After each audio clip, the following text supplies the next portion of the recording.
Welcome to haunted Devon, hidden within the rolling hills and coastal cliffs where ancient pathways wind through time-worn valleys, lies the Devonshire village of Abbotskerswell.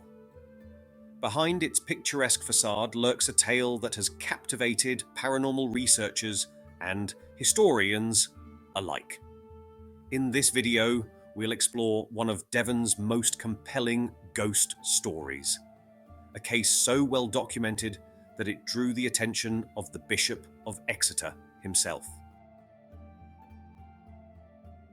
Join me as we uncover the haunting of Aller House, where in the 1960s, a young newly married couple found themselves sharing their home with something that defied rational explanation. This is not merely a ghost story.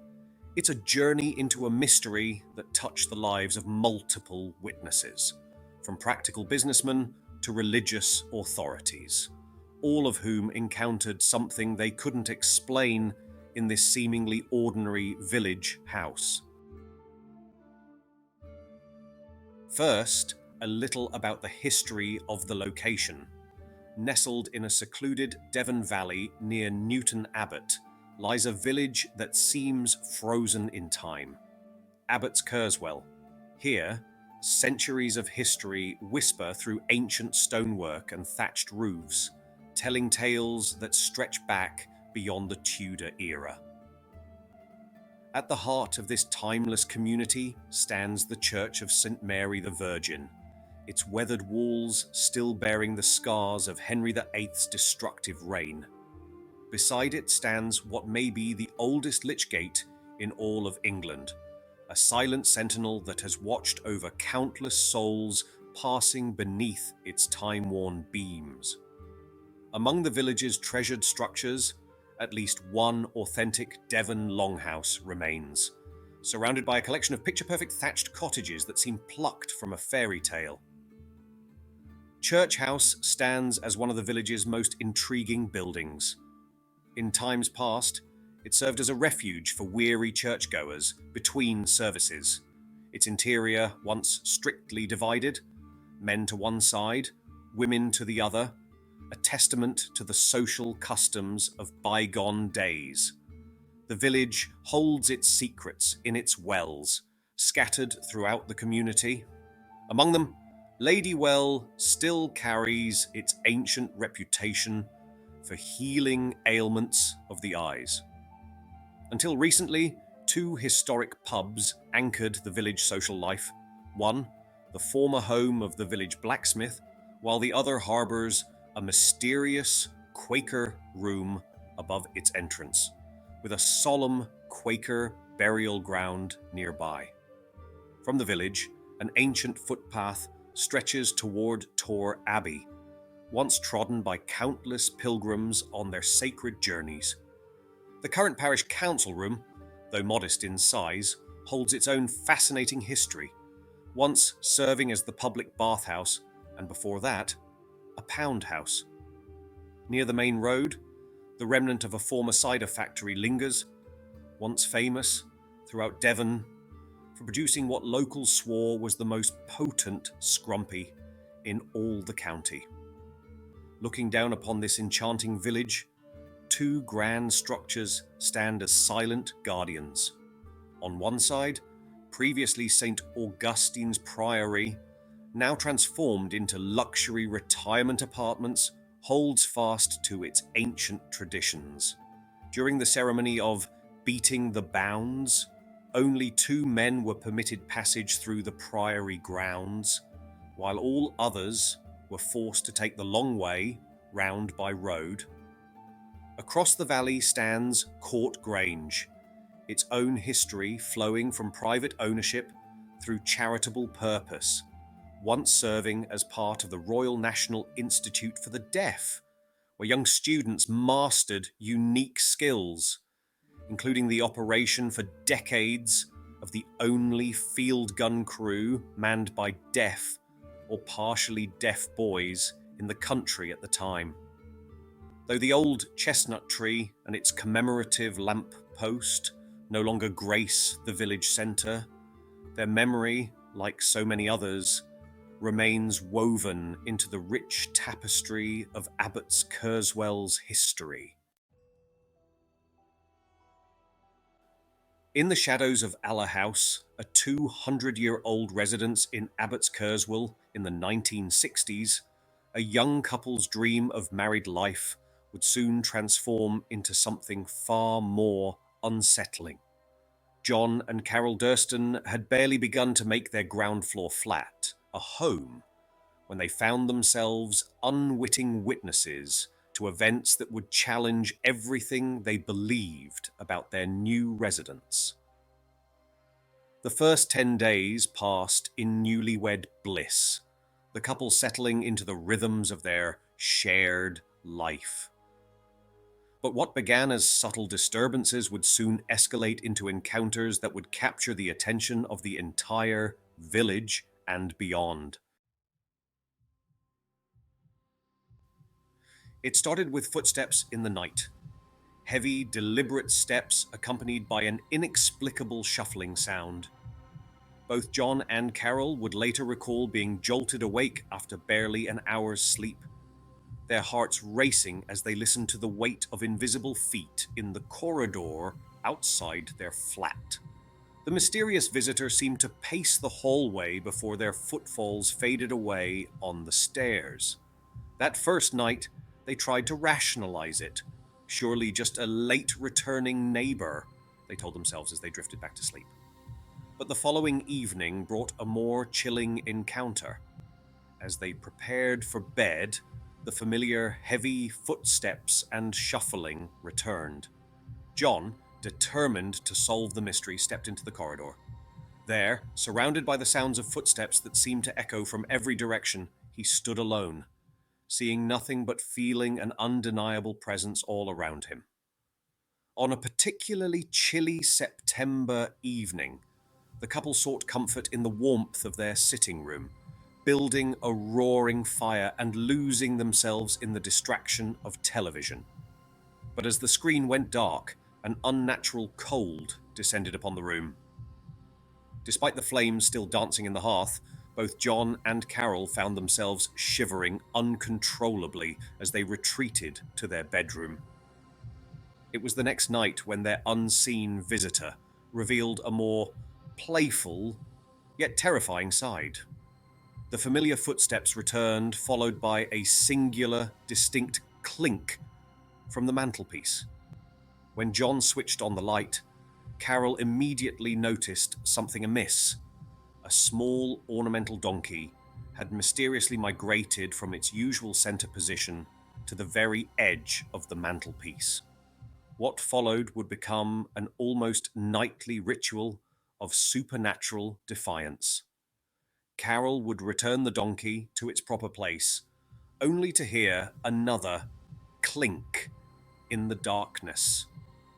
Time and again, they would find both the donkey and a large seashell moved from their original positions.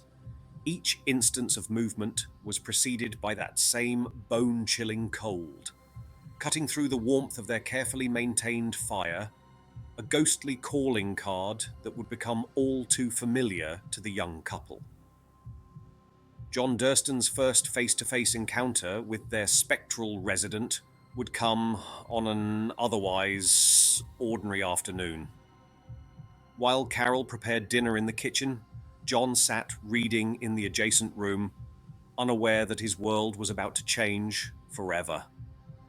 As he would later recount, the familiar supernatural chill descended without warning, followed by a disturbance near the window. There, taking shape before his disbelieving eyes, materialized a whitish cloud of mist, distinctly forming the silhouette of a corpulent figure. John found himself frozen in his seat, voice trapped in his throat, as the apparition slowly dissipated and warmth returned to the room. When Carol entered moments later, her husband's ashen face told its own story. "John," she exclaimed, "what is it? You look as though you have seen a ghost." His husky response sent chills down her spine. "I have," he replied nervously. Though Carol maintained her skepticism, a creeping uneasiness began to take hold whenever she found herself alone in the flat during daylight hours. But her own beliefs would soon be challenged when she too encountered the mysterious figure, an experience she would later describe as horrifying. Fear of ridicule kept them silent. Who would believe their extraordinary tales? But their unwanted guest was far from finished. The paranormal activities escalated in both intensity and audacity. One evening, as the couple sat at opposite ends of their settee, the room plunged into its now familiar supernatural chill. To their horror, the misty form of the rotund figure materialized between them, claiming its place on their sofa as if it were the most natural thing in the world. The entity seemed to take particular delight in demonstrating its power over their environment. During another evening, following the telltale drop in temperature, their lampshade became possessed with an otherworldly energy. It began to spin, gathering speed until the twisted wire forced it to reverse direction. When John attempted to intervene, unwinding the wire, an invisible force seized control, continuing this macabre dance for 10 minutes. I was determined not to give in, John would later recall, but the ghost had more patience, and he won. That night marked a turning point in the haunting. The familiar footsteps and shuffling reached a crescendo, and as the terrified couple clung to each other, their ghostly tormentor materialized and began pacing the room. This bold display became a regular occurrence, with the entity now freely manifesting during their nights at home. It demonstrated an uncanny ability to manipulate its environment, opening doors at will and seemingly passing through wooden panels as if they were mere illusions. The haunting reached new levels of intensity when the ghost turned its attention to their bedroom cupboard, shaking the heavy piece of furniture with supernatural strength. Even under the harsh glare of electric light, both John and Carol witnessed the impossible sight of the cupboard rocking violently. Not content with this display, the entity then began to curl up the edge of their carpet, as if toying with the very foundations of their home. In the depths of one particularly harrowing night, at 2 a.m, John and Carol reached their breaking point. Hastily gathering their clothes, they fled their haunted home, walking 2 miles through the darkness to find sanctuary at John's mother's house. Though they made several attempts to return to their flat, each visit proved unbearable after just a few hours. Yet the practical difficulties of finding new accommodation in an area where housing was scarce left them trapped between their supernatural tormentor and the harsh realities of the modern housing market. In their desperation, they turned to the Reverend Gordon Langford, vicar of Abbotskerswell. His response would prove crucial to understanding the deeper history behind their haunting. I didn't laugh at what they told me. The vicar would later recount. His measured assessment of the couple noted John's sensible nature and Carol's down-to-earth personality, finding neither to be prone to flights of fancy, though his own visit to the flat revealed nothing to his less sensitive perception. The vicar's subsequent investigation would uncover a dark history that had long been whispered about in the village. The truth lay in the building's past as a factory office. In 1925, during a routine audit of the company's books, a man named Victor Judd had taken his own life within those very walls. Even after the factory's demolition in 1939, the house seemed unable to shake off the echoes of its tragic history. Tenant after tenant reported inexplicable disturbances. One elderly resident's experience added another layer to the growing accounts of supernatural activity, While she herself noticed nothing unusual, her two dogs told a different story. Night after night, their terrified howling bore witness to something their human companion could not perceive, eventually forcing her to abandon the property altogether. When the house was later put up for sale, its reputation preceded it. In a particularly telling incident, a professional couple accompanied by a businessman father, all self-described practical individuals, fled the property after barely 5 minutes inside. Their explanation to the estate agent was simple yet chilling. They had all sensed an undeniable presence within its walls. The vicar's investigation revealed an even darker chapter in the building's history. The suicide of another man who had hanged himself near a window in what would later become John and Carol's flat. But perhaps most unsettling were the reports that emerged after the Durstons' departure. Other tenants, including Mr. Leonard Cully and his family in the neighbouring ground floor flat, frequently reported being awakened by the sound of heavy footsteps emanating from the now empty apartment. The same haunting footsteps that had first heralded the beginning of the Durstons' ordeal.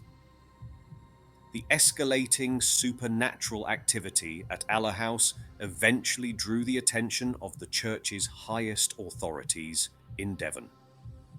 When Reverend Gordon Langford reported the case to Dr. Robert Mortimer, the Bishop of Exeter, the gravity of the situation prompted the dispatch of Reverend Sir Patrick Ferguson Davy to conduct an initial investigation. His experience in the flat would prove validating for the Durstons. Sitting near the fireplace, he declared with certainty, "I know there is a ghost here. I am stone cold from toe to waist." This preliminary confirmation led to an extraordinary intervention. The Bishop of Exeter himself arrived at Aller House. In the presence of John and Carol, he conducted a solemn 35-minute service of exorcism, sprinkling holy water throughout the property. Carol would later describe the dramatic scene that unfolded. Their spectral tormentor stood defiantly behind them during the ceremony, creating a cacophony of noise as if locked in spiritual combat with the ritual.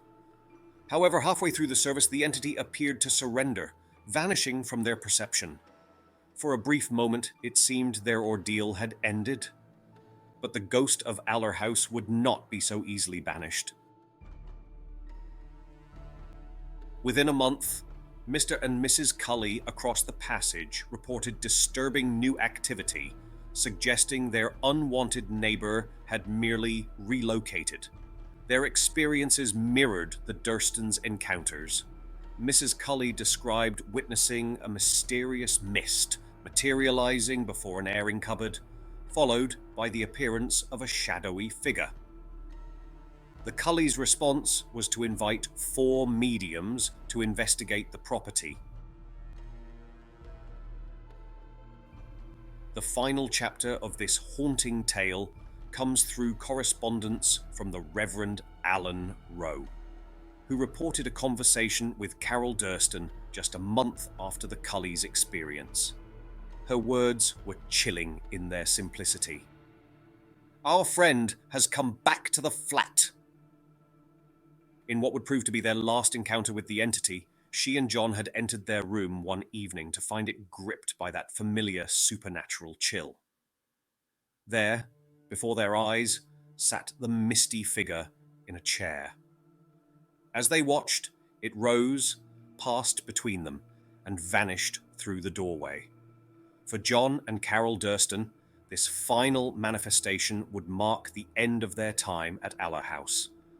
After months of supernatural encounters, documented by witnesses ranging from neighbours to clergy, the young couple finally made the decision to leave their haunted home behind.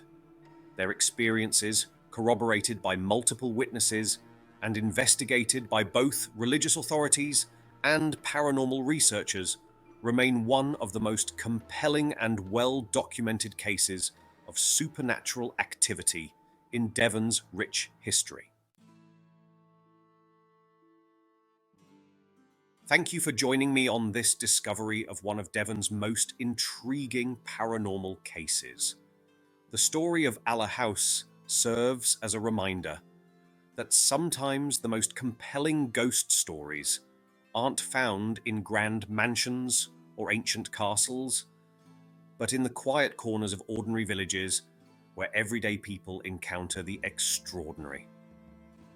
If you enjoyed learning about the ghost stories, haunting tales, and spooky accounts associated with Devon's historic villages, be sure to leave a like, subscribe to the channel.